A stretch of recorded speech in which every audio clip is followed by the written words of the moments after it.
સાહિત્ય અકાદમી, ગુજરાત સાહિત્ય અકાદમી અને વલ્લભ વિદ્યાનગર યુનિવર્સિટીના આંગણે શારદાની પીઠિકા ઉપર બેઠેલા કલમ નિવેશના મહામંડલેશ્વર એવા દિનેશભાઈ અંતાણી સાહેબ, આદરણીય શ્રી દર્શનાબેન અને સામે બેઠેલા આપ સર્વે મારા ગુરુજનો જેવા અને શુભ્ન શ્રોતાજનો, મારો વક્તવ્ય હું પળ બાંધું એ પહેલા એક લોક સાહિત્ય અને પર્યાવરણની જે વાત છે અને પરિવેશની જે વાત છે એમાં હું લઈ જાઉં એ પહેલા એક દુઓ બોલીને ગાઈને તમને કહું. આવણ માવણ ને બોરડી અને બ્યા કંઢાને કખ હલો હલો હોથલો કછડે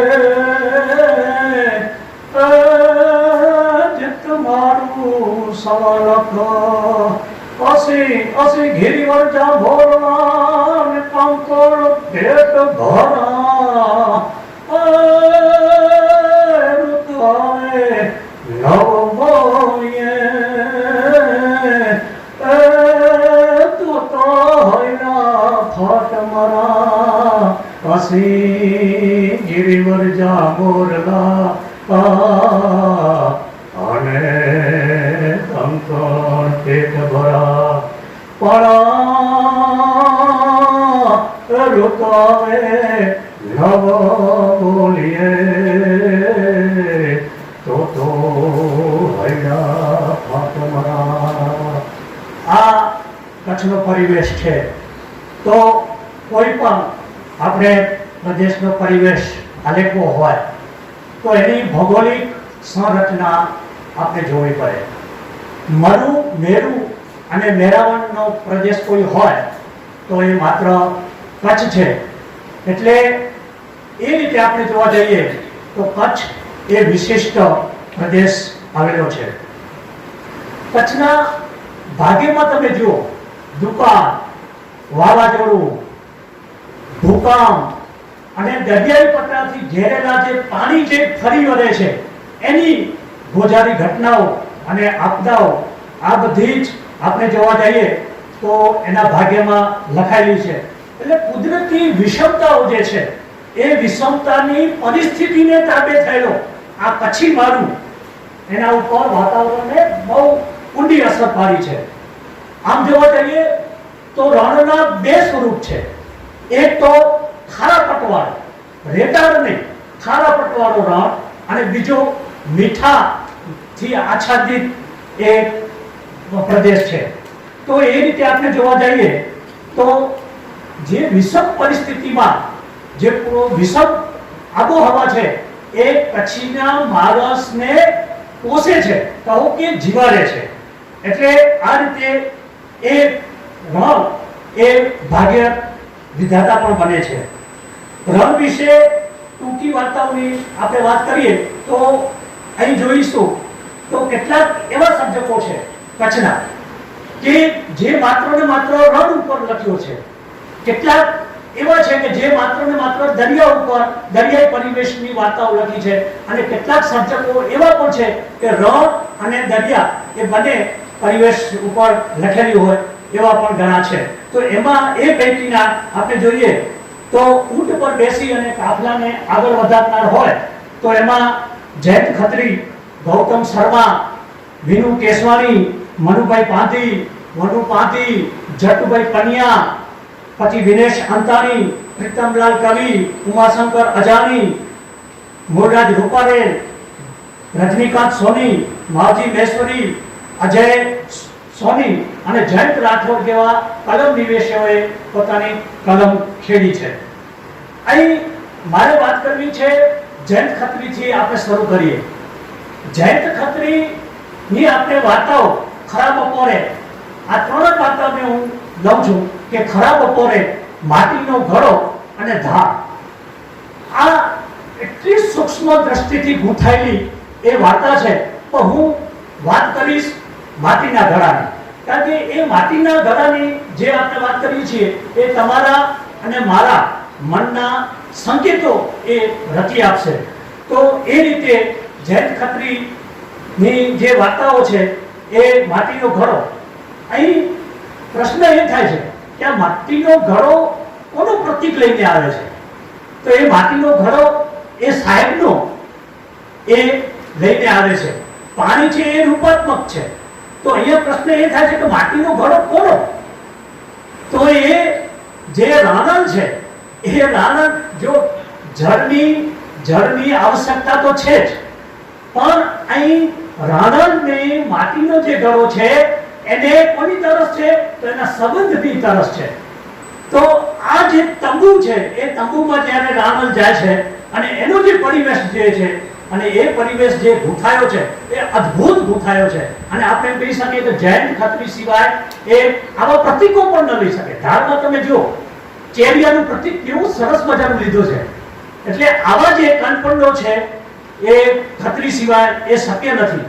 તો અહીંયા વસ્તુ એ છે કે અહીંયા સામ્યતા જે જોડાયેલી છે એ રાણણના તંબુમાં જે ચીસ સંભળાય છે અને એ પછી એ એમ કે છે કે હું માટીનો ઘડો ભૂલી આવી, ત્યારે એ બીજાને એમ કે છે કે ભલે ભૂલી આવી, એ તો કાચી માટીનો હતો.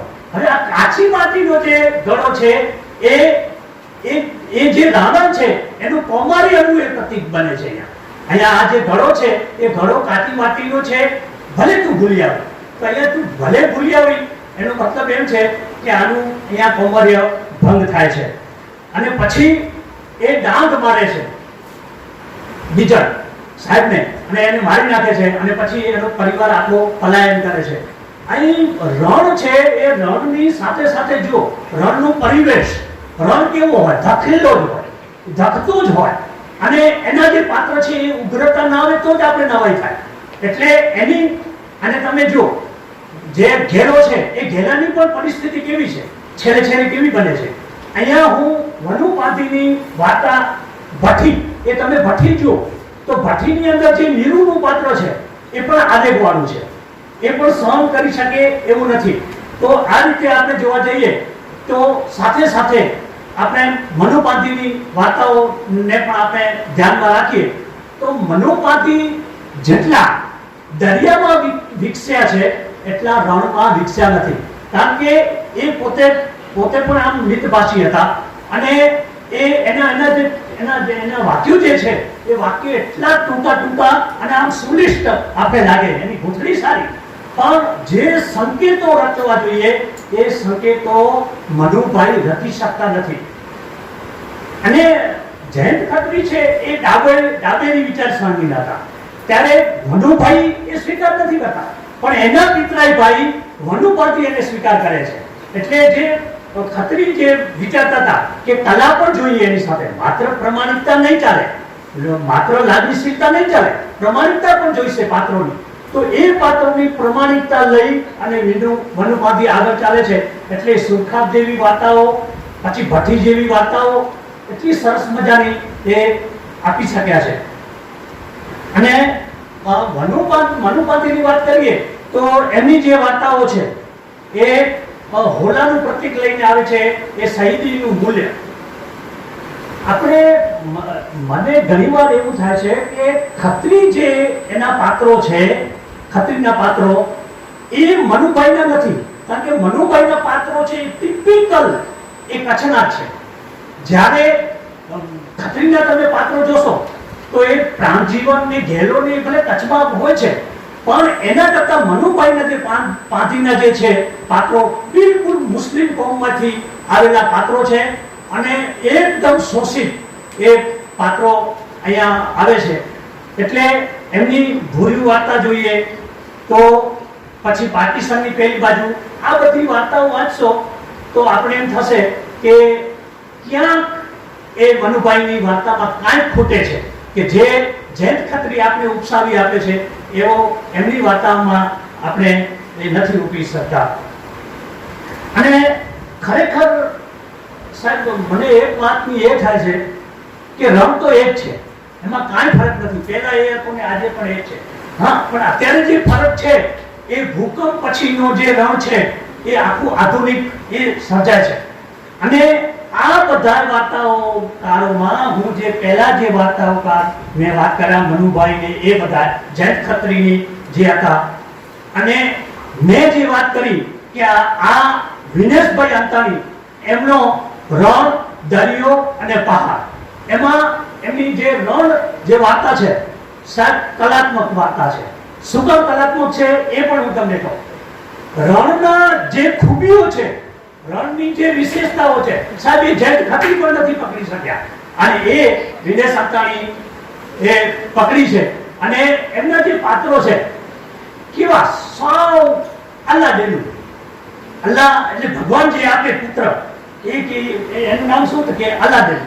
આવા જે પાત્રો છે એ નૂરા, અને એમાં પ્રેમ સંબંધ પણ કેવો કે જે મૂસો છે, આ ખરેખર વાર્તા એ ક્યાંથી ઘડાવી છે કે મૂસો જે છે એ વર્તમાન જે છે એ પકડી નથી શકતો, અને એનો જે દાદા છે એ એના હૈયામાં એક મોટી ફાળ છે, અને એ ફાળમાં એક એ પણ છે કે તમે રણને રણ રહેવા દેજો. બસ આ જે સંકેત છે એ સંકેત એ આગળ એ વધારે છે. અને એ પશુ ધનકારો, અને એની અંદર વિનેશભાઈની ખૂબી એ છે કે એમણે જે લોક સંગીત જોઈએ એ લોક સંગીતનો પણ એમણે ઉપયોગ કર્યો છે. એમાં જે ભેટાઈ લખી ભેટાઈ એની જે કવિતાઓ છે એ પણ લીધી છે. એટલે એમની જે વાર્તાઓ છે એ બહુ ઘટક તત્વો આપણે જોઈએ એવા નિર્માણ કરી શક્યા છે. અને જે મૂસો છે એ મૂસો જ્યારે પાવા વગાડે છે ત્યારે નુરા જુએ છે, ને આ જે પ્રેમ સંબંધની જે વાત છે ને એ પણ અદ્ભુત એમની વાર્તા છે. અને એ દાદા ને જ્યારે કહે છે કે હું તો પશુ ચરાવવા તમારી સાથે હાલું, ત્યારે એની દાદી ના પાડે છે કે ના બેટા તું ના આવજે. ત્યારે દાદા એ કહે છે કે આમાં જે પેટ મેં બની જો મારું હોય, બનીનો જે માણસ હોય એ તો અમારના પેટમાંથી જ શીખીને આવે ઢોર કેમ ચરાવો. આ જે વસ્તુ છે એ વિનેશભાઈ એ પકડી છે. અને મેં જે બીજી વિશેષતા વાત કરી એની એમના વર્ણન જો એ શું કે છે કે રણ રાતના જાગે એમ દિવસે જાગે, દિવસે જાગે એમ રાત્રે પણ જાગે, અને રાત્રે જાગે ત્યારે કહે છે કે મૂસો એક અંધારી રાત્રે એ ઊંટ ઉપર બેસી અને એક વાંઢમાંથી બીજી વાંઢમાંથી જાય છે ત્યારે આકાશ કેવું છે તો કે એમાં લાખો તારલાઓ એ ટમટમી રહ્યા છે, અને એ ટમટમેલા તારાઓનું ગાભણું આકાશ, ગાભણું થયેલું આકાશ એ નીચે ઉતરી આવે છે. આવા સરસ મજાના જે વર્ણનો છે ને એમાં એ આગળ જાય છે, અને એને એમ થાય છે કે આ ગોળ ગોળ ગોળ ગોળ એ શું ફરે છે.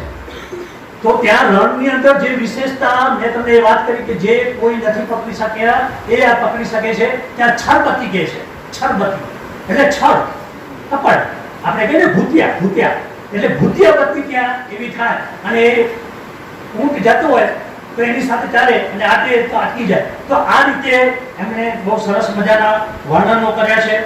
પછી આ જ ઔદ્યોગિક વાર્તાઓ લઈને આવે છે માવજી મહેશ્વરી, એની મોચનના સૂર છે. પછી રણ ઉપર પણ એણે લખી છે. પણ પછી ખાસ મને જે એની અપીલ કરે છે વાર્તા એ વાબાનું છે. આ વાબાનું જે છે ને એ વાર્તાની અંદર બિલ્કિસ જો એ છે કલકત્તાની. અત્યારે કચ્છમાં બહુ તકલીફ છે છોકરીઓ મળવી, એટલે આ જે વાહિદ છે એ ત્યાંથી લઈ આવે છે કલકત્તાથી. હવે કલકત્તાથી લઈ આવે છે છતાં એને વાહિદને શું છે કે મારી, કારણ કે એ તો લીલોતરીમાંથી અહીંયા આવે છે રણમાં, મારી પત્ની ચાલી જશે તો, ભાગી જશે તો એ ભૂંગામાં બેસી રાતના કામ પતાવી અને ભૂંગાની બહાર બેસે છે, અને એ પ્રતીક લે છે. પ્રતીકમાં શું રાખે છે તો કુંવારી, અને વારંવાર એ બિલ્કિસને બતાવે છે કે જો આ કુંવારી ખ્યાલ કરજો ભાગી છે તો અહીંયા. એટલે આ જે કલ્પન છે એ માજી મહેશ્વરી બહુ સારું ઉપાડી શક્યા છે. એ જ રીતે અજય સોની, એ અજય સોનીની જે વાર્તા છે એ ગળામાં અટવાયેલી તરસ.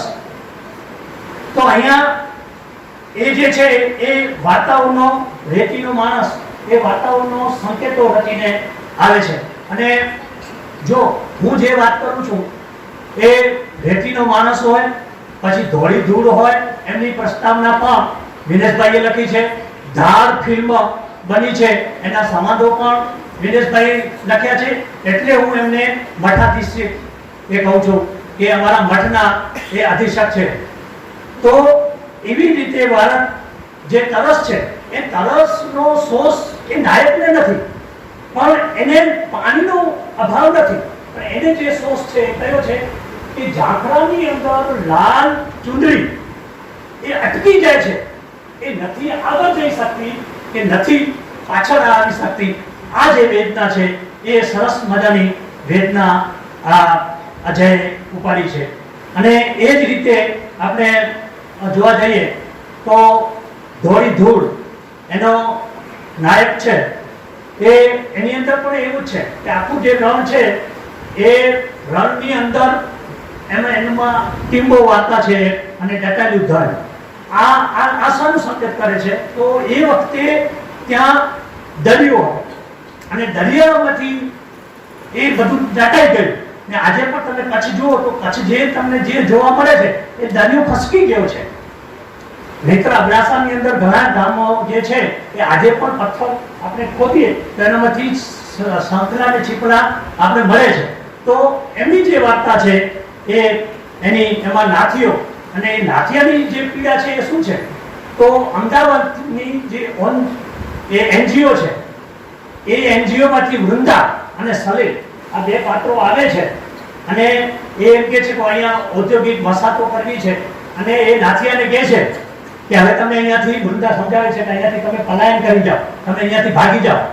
ત્યારે એમ કહે છે કે ના બેન ના, કોળી છે ને કોળી એ ક્યારે પણ આ મૂકે નહીં, રણ ન મૂકે.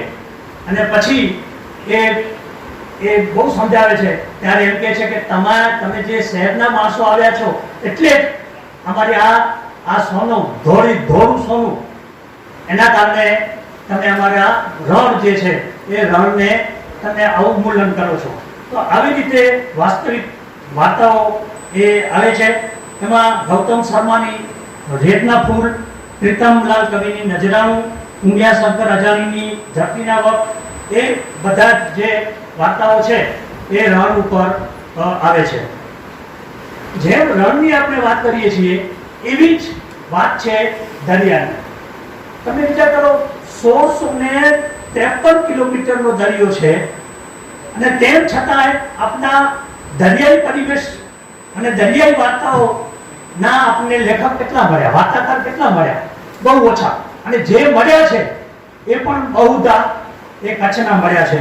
તો એ રીતે આપણે જોઈએ તો એનું કારણ મને એમ લાગે છે કે એનું કારણ એ છે કે માત્ર કલ્પના કરવાથી દરિયાઈ કૃતિ રચાતી નથી. એના માટે પાત્રોની પસંદગી, એમાં સાચુકલા પાત્રો જોઈએ, પછી એમાં ખાસ કરીને દરિયાની સંડોવણી હોવી જોઈએ, પછી એના જે પારિભાષિક શબ્દો છે એ પારિભાષિક શબ્દો જોઈએ. એમાં માત્ર કિનારાના કારણે કૃતિ બની જતી નથી. એટલે દરિયાના બે સ્વરૂપ છે તમે જો પરિવેશના. એક તો દરિયા કિનારા ઉપર અને દરિયાની અંદર જે છે એ બંને વાર્તાઓ આવી જોઈએ. તમે જયંત ખત્રીની વાત કરો, તમે તાળો માલમ, તો એ તાળો માલમ માત્ર દરિયાની અંદરની વાર્તા છે. એના કરતા તમારે સંપૂર્ણ વાર્તા તમારે કેવું હોય તો હું ગંગીને આપણે બધા આ જે છે એ ખરેખર સાચી વાર્તા છે. એટલે જે દરિયાઈ પરિવેશની વાર્તાઓ કરીએ તો અહીંયાથી પહેલા આપણે ગુણવંતરાય આચાર્યથી આપણે એ એકડો માંડવો પડે. પણ ગુણવંતરાય આચાર્ય મહત્તમ એ નવલકથાઓ વધારે લખી છે. અલબત્ત 4 સંગ્રહો એમના પણ છે, પણ એ પાણીના ઓટ એ એમની વાર્તા સંગ્રહ છે. એ શીર્ષક વાર્તાની અંદર છે એ શું બતાવે છે? પાણીના ઓટ, કે એનો જે માલમ છે એ માલમ એને યાદ આવી જાય છે. જ્યારે વૃદ્ધત્વ જ્યારે આવે છે ત્યારે એને પોતાની યુવાની યાદ આવી જાય છે કે હું પણ ક્યારેક કેવો હતો કે પ્રચંડ વાવડો એ ફેરવતો હોય અને એમાં ધામણનો રસો હું પકડી શકતો, હું એકલો જ હતો અને આખા વાવને હું કાબુમાં કરી શકતો, પણ આજે હું નથી કરી શકતો. એટલે વળતા પાણી છે, ઓટના પાણી છે. એટલે આની સાથે આપણે જોઈએ તો જયંત ખત્રીની મેં વાત કરી તમે કે જયંત ખત્રીએ તો જેટલા રણમાં ખીલ્યા છે એટલા આમાં ખીલી નથી શક્યા. એટલે સુકાનીની આપણે વાત કરીએ તો સુકાની છે ને સાહેબ, અદ્ભુત એમને 5 વાર્તાઓ જે લખી છે એમાં સાગરનું હૈયું, હવે આ સાગરનું જે હૈયું છે એ એનું શીર્ષક એ નથી, શીર્ષક બીજું છે, એનું પાત્ર એ નથી. એનું પાત્ર તો ગૌરી પાસા છે. એ ગૌરી પાસા, પણ સાગરનું પાત્ર કેવો છે કે અર્જુન નાખો એ ખારવાને મૂકી અને દરિયે જાય છે અને પછી એ વાવાઝોડાની અંદર એ ફસાય છે અને એ ફસાતા બધા જે ખલાસીઓ છે એ બધા તૂટી મરે છે. માત્ર ને માત્ર એકમાત્ર વાણ એ તરીને કિનારે આવે છે અને 42 દિવસ સુધી આ વાવડા સામે એ ટકરાય છે.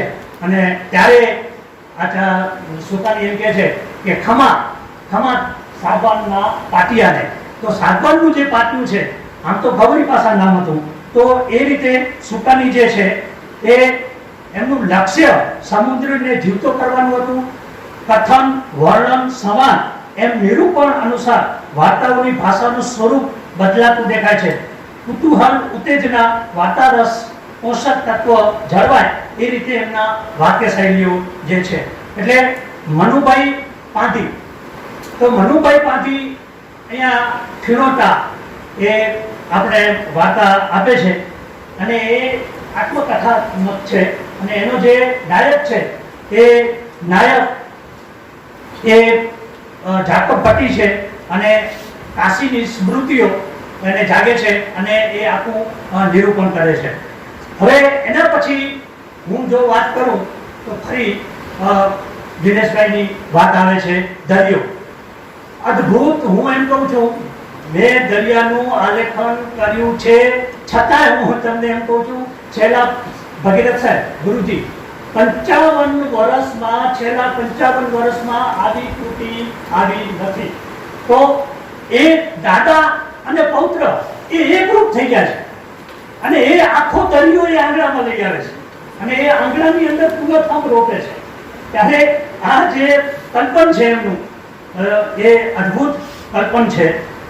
તો એ રીતે આપણે જોઈએ તો દિનેશભાઈ ની પણ અદ્ભુત રચના છે. સમય મારી પાસે નથી એટલે મને આમ ઈશારો કરે છે સાહેબ. એટલે વનુપાતીની સાહેબ વાર્તા છે હરિની હોળી, એ તો તમને ખ્યાલ છે, પણ જેને કહીએ કે એની અંદર જે સંકેતો છે ને એમાં એક ધારવાની જે જીજીવિષા છે એનું જે ભરણ પોષણ શેનામાંથી થાય છે તો વાણવટામાંથી થાય છે અને ઓચિંતી લાંચ આવી જાય છે. લોન્ચ, યાંત્રિકરણ, એક બાજુ યાંત્રિકીકરણ આવે છે અને આ યાંત્રિકીકરણ છે એ સમયનું પ્રતીક છે. ત્યારે અને એ જુએ છે કે હું એક ફેરો નથી કરી શકતો, ત્યાં આ હરિની હોળી એમ જ ઊભી છે અને યાત્રિકો હોળી બે આટા મારે છે. ત્યારે આ જે આજીવિકાનું જે રૂપ છે એ છીનવાઈ જાય છે અને આ ખારવા સમાજ છે છેલ્લે ખાય વઠી એમ કરી અને એ હારી જાય છે અને એનું પાત્ર, હરિનું પાત્ર અને એની પત્ની ખારવારણ સોના એ વાનની અંદર રેતી મૂકી અને એ છોડી દે છે. તો આ રીતે આપણે જોવા જઈએ તો એના પછી નારાયણધામજી ખારવા. હવે નારાયણધામજી ખારવા ભગીરથ સાહેબે તો ઘણી બેઠકો કરી હતી. એટલે નારાયણધામજી ખારવા પોતે પણ એ વાણવટી અને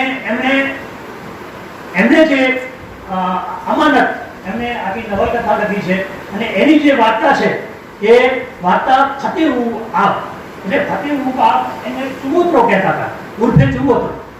હવે એની અંદર એનો એક સગો ભાઈ આ મનુ, જેઠવા, પછી દામજી અને કાનજી દામજી એટલે એના બાપુજી, આ ત્રણેય જ્યારે છે ત્યારે 13 વર્ષના હોય છે અને બીજા વિશ્વયુદ્ધની વાત છે અને એના ઉપરથી મેં પણ એ વાર્તા લખી છે, એક વ્યક્તિની જિંદગી. અને મેં જે વાત લખી છે એ બિલકુલ એ જ નામ મૂક્યા છે અને એના ઉપરથી અપસારી મેં લઘુ નવલકથા પણ લખી છે. તો જોવા જઈએ તો આમ નારાયણદામજી ખારવાએ જે નાયક તરીકે લીધો છે એ પોતાના ભાઈને નાયક તરીકે લીધો છે અને એ રીતે એ ફતેહુ બાપ એ બધા જ પ્રવાસીઓ એને એ સબમરીનમાં આમ નીચે ઉતરતી જાય છે અને 23 માંથી 20 ખલાસીઓ તડફી અને એ બુદ્ધિ મરે છે. એટલે આ જે પરંપરિકા છે એ બહુ અદ્ભુત છે. અને સાહેબ બસ બાકી તો ઘણું છે. તો એ રીતે આપણે જોઈએ તો વિનેશભાઈની એક વાત કહું અને એ એમ કહે છે કે હું આમ વિનેશભાઈ પાસે બેઠો હતો ને આમ સૂંઘતો હતો એટલે એક પાણામાંથી એમને માલધારીનું દૂધની સુગંધ આવે છે અને બીજી બાજુ એ દરિયાના ફીણની સુગંધ આવે છે. એટલે હું એમ કહીશ કે આ વસંત ઋતુમાં રણની અંદર મેં ગુલાબ ખીલાવવાનું મેં પ્રયત્ન કર્યો છે અને દરિયાના જે પાણી છે એને અતરિયા બનાવવાનો મેં પ્રયત્ન કર્યો છે. અસ્તુ.